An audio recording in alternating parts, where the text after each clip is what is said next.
This is a poem called A Bird's Eye View. Why do we never hear a seagull serenade?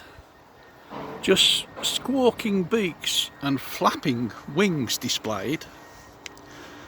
When minor birds don't dig the music, tempers may get frayed. Let's hear it for our feathered renegades. Why do nightingales sing sweetly in the day, but breezes can lead their songs astray?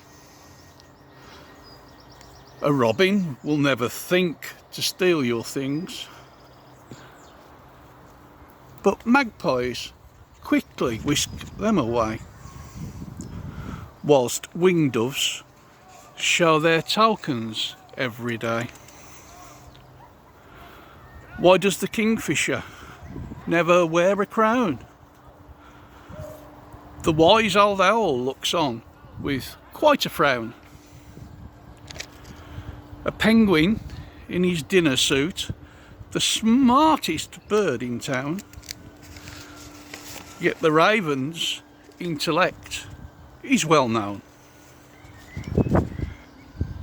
When feathered birds have ceased to flock, will the woodpecker then cease to knock at the pane of the jackdaw,